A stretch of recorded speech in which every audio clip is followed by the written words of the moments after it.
बिस्मिल्लाहिर्रहमानिर्रहीम, अस्सलाम वालेकुम। मैं हूं करामत मुगल और मेरे साथ चाय की टेबल पर इस वक्त मौजूद हैं जनाब सईद बलोच साहब। सीनियर जर्नलिस्ट हैं, सुप्रीम कोर्ट कवर करते हैं। सईद बलोच साहब, इस मुल्क में हमने पहले भी एक दो वीडियोस की हैं जिस तरह इंसानी हकूक़ की पामाली की जा रही है, चादर और चार दीवारी का तकद्दस पामाल किया जा रहा है, ख़वातीन, बच्चों, मर्दों और बुज़ुर्गों को हरासा किया जा रहा है।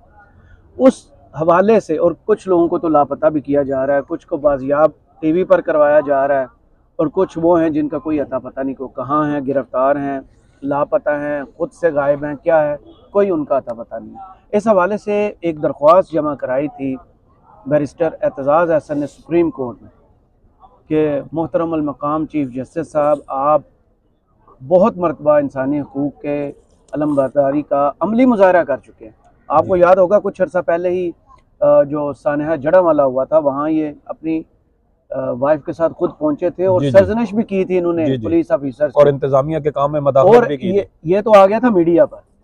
इसके अलावा लाहौर में जो बच्ची पर तशद्दुद हुआ था जज साहब के घर, जी, उस बच्ची की इयादत के लिए हॉस्पिटल भी पहुंचे थे क्योंकि वहां भी मसला इंसानी हकूक का था। अब पाकिस्तान की सबसे बड़ी सियासी जमात, किसी को पसंद हो या ना पसंद हो, काजी साहब को तो पसंद नहीं है, वो तो उनका अपना हक है ना सर, वोटर थोड़ी है इमरान खान के वो तो। लेकिन मसला ये है ना कि सर मेरा सवाल तो सुन लेना, उसके बाद मैं आपकी सारी सुनूंगा। सर मैं आपका सवाल वैसे समझ गया हूँ, चलें जल्दी फिर शुरू कर चले आप सवाल तो मुकम्मल करें। इतना सा मैंने पूरी वीडियो में बोला। चले नहीं, फिर आप मेरे ऊपर इतराज करेंगे। दरख्वास्त मुस्तरद कर दी गई है सुप्रीम कोर्ट की तरफ से। यार करामत मुगल साहब देखें, मैं चाय पीऊंगा, बोले आप। जी, रजिस्ट्रार ऑफिस को दरखास्त एतराज लगाकर वापस करने का इख्तियार ही नहीं है, पहली बात। उसकी वजह यह है कि जस्टिस मंसूर अली शाह की सरबराही में सुप्रीम कोर्ट का एक बेंच इस पर तहरीरी फैसला दे चुका है, जिसमें अदालत की जानिब से ये कहा गया था कि अगर किसी दरखास्त में किसी किस्म की कोई कमी कोताही हो, कोई कमी बेशी हो या कोई उसके ऊपर ऐसा एतराज़ उठता हो, तब भी रजिस्ट्रार सुप्रीम कोर्ट वो दरखास्त वापस करने का मजाज नहीं है। सही।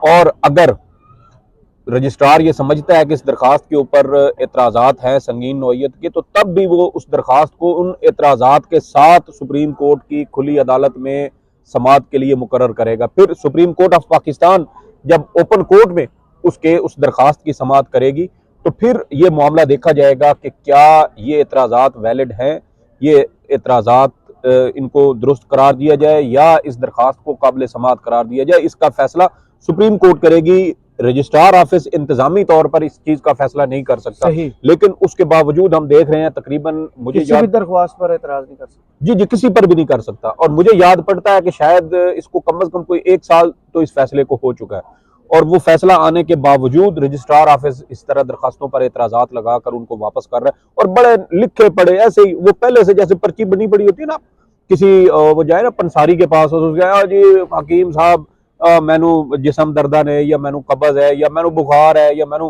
कमजोरी होती है, उन्होंने पहले पर्चियां बना के रखी होती। अच्छा जी एल 7 नंबर इनू दे दो, ए तू 3 दिन खानी है तो फिर तू मेरे को लानी, इंशाल्लाह तू ठीक हो जाएगा। बिल्कुल इसी तरह पर्चियां बना के ना ये रजिस्ट्रार ऑफिस ने भी रखी होती हैं। अच्छा, मजे की बात यह है कि दिन को 2 दरखास्तें थी ना आज। एक तो वो जो गैर मुल्की शहरियों को बेदखल किया जा रहा था, उससे मुतल्लिक भी एतराज़ात आज सामने आए। फिर आज जो एतजाज़ अहसन है, इनकी दरखास्त जो जबरी गुमशुदगियों के हवाले से है, उसके ऊपर एतराज़ात सामने आया। अच्छा, दोनों एतराज़ात बिल्कुल एक जैसे थे, सिवाय एक चीज़ के वो जो एक पाकिस्तानी थे, दूसरे अफगानी थे। आप अपना फर्ज पूरा कर। जी, वो जो थी ना जबरी बेदखली वाली दरखास्त, उसके अंदर वज़ीर आज़म और जो निगरान वज़राए आला थे उनको फरीक बनाया गया था। और यही एक एतराज़ ऐसा था जो एतजाज़ अहसन की दरख्वास्त पर लगाए गए एतराज़ात से मुख्तलिफ था। और इसमें सिर्फ ये है कि आखिर में ये नहीं शामिल था कि इसमें वज़ीर आज़म या वज़राए आला को फरीक बनाया गया, क्योंकि इसमें बनाया नहीं गया था।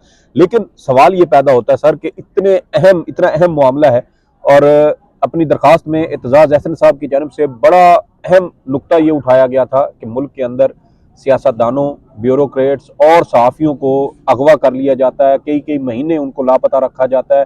और फिर ख़ास तौर पर शेख रशीद हों, मुस्कान डार हों, सदाकत अब्बासी हों, या उनके साथ एक और भी उस फरूख हबीब, बिल्कुल इनका भी जिक्र था। इमरान रियाज खान कितना अरसा रहे? इमरान रियाज खान, इन सब का जिक्र था। मोहम्मद खान भट्टी का जिक्र था, आजम खान का जिक्र था कि इन सब को अगवा किया गया, सियासतदान, सहाफ़ी, ब्यूरोक्रेट्स। और देखें कि ये दोनों ब्यूरोक्रेट जो हैं ये ग्रेड 22 के हैं, सीनियर तरीन ये बनते हैं। एक और इमरान सूबाई खान के असम्बली का बहुत सेक्रेटरी करीब, था, हाँ, और दूसरा जो है परवेज लाई वो, के बहुत करीब। जी जी, और दूसरा जो है वो इमरान खान यानी कि प्राइम मिनिस्टर ऑफ पाकिस्तान का प्रिंसिपल सेक्रेटरी रह चुका था।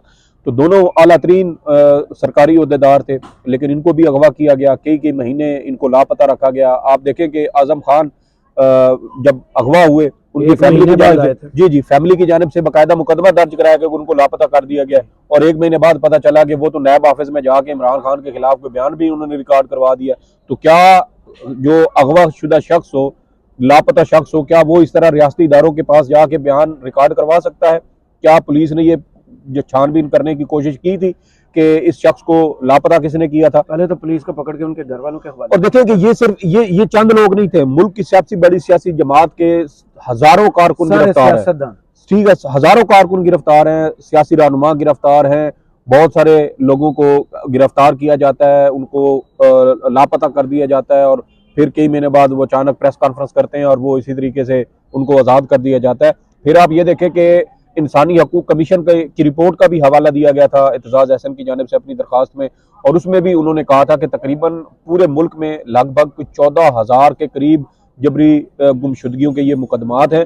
और उसमें इंसानी हकूक कमीशन की रिपोर्ट बाकायदा उस दरखास्त में शामिल की गई थी, और कहा गया था कि ये सब गुमशुदगियाँ इस वक्त पाकिस्तान के अंदर हो रही हैं, और इस पर सुप्रीम कोर्ट आर्टिकल 184(3) के तहत इनको समाअत के लिए मुकर्रर करे। लेकिन आप देखें, बदकिस्मती है इस मुल्क की कि इस वक्त इस मुल्क पर काजी फायज ईसा जैसे मुनसिफ आज़म जो है वो पाकिस्तान के अदालती निज़ाम पर मुसल्लत हैं। और देखें कि नहीं है यार, सीनियर सर मुसल्लत ही है ना एक तरह से, और क्या थोड़ा है सा सख्त हो जाते हैं। सर, क्या है, मुझे ये बताएं। मुसल्लत नहीं, अपनी टर्न पर है ना यार, आप लफ्ज देखें खुद। चले जी, हम आपकी बात मान लें जी, वो इस ओहदे पर विराजमान है, हाँ, इस ओहदे पर विराजमान है जी, आप ठीक, जर्नलिस्ट जी हैं, आपको ठीक है, पता है क्या जी ठीक है सर, मैं आपकी बात मान लेता हूँ। अच्छा, अब देखें कि ये मामला एतजाज एहसन का तो नहीं था। एतजाज एहसन ने तो किसी भी अपने पीपल्स पार्टी के किसी शख्स के बारे में उसका हवाला नहीं दिया था, बिल्कुल ऐसा। और वो पाकिस्तान तहरीक इंसाफ से ताल्लुक भी नहीं रखते, पीपल्स पार्टी के इस वक्त सिटिंग सेनेटर हैं, और उन्होंने ये मामला इंसानी बुनियादों पर उठाया था। लेकिन उसके ऊपर एतराज़ात ये लगाए गए हैं कि दरखास्त में 184(3) के इस्तेमाल के लिए मुनासिब जो है वो जवाज फराहम नहीं किया गया, ठीक है।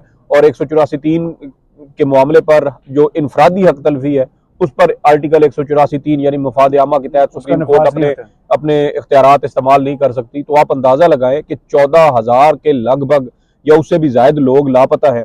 और आप देखें कि उसके बारे में रजिस्ट्रार सुप्रीम कोर्ट ये कह रहा है कि ये तमाम जो है ये इनफरादी केसेस हैं। तो आप इन रियासती इदारों की बेहिसी का अंदाजा लगाएं कि ये लोग किस हद तक बेहिस हो चुके हैं कि एक सबसे बड़ी सियासी जमात के साथ अगर इस तरह के मजालिम जारी हैं, उनको उनके लोगों को अगवा किया जा रहा है, लापता किया जा रहा है, और उसके बाद जो है वो उनको उनके बारे में अगर कोई दरखास्त सुप्रीम कोर्ट में जाती है तो उसके ऊपर भी इस तरह के भूडे किस्म के एतराज़ात लगाए जाते हैं। और आप देखें कि कहा गया कि दरखास्त गुजार ने मुनासिब फोरम से रुजू नहीं किया। सुप्रीम कोर्ट अपने कई अपने फैसलों में कह चुकी है कि आर्टिकल 184(3) के तहत जो मफाद आमा का मामला है वो हाई कोर्ट्स देख ही नहीं सकती, वो तो सुप्रीम कोर्ट देखेगी।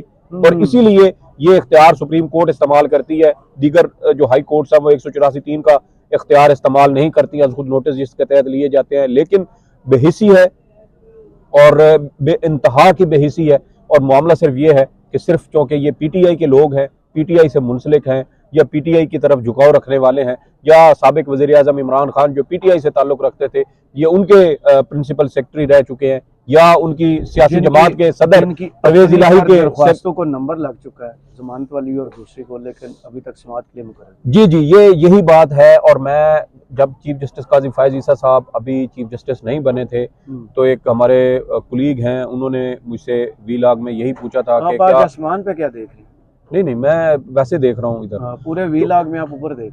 तो उन्होंने मुझसे सवाल किया कि काजी साहब अगर आते हैं तो आपको क्या लगता है, क्या इंसानी हकूक की ये जो पामालियाँ गुज़श्ता चंद माह से हो रही हैं ये रुक जाएंगी?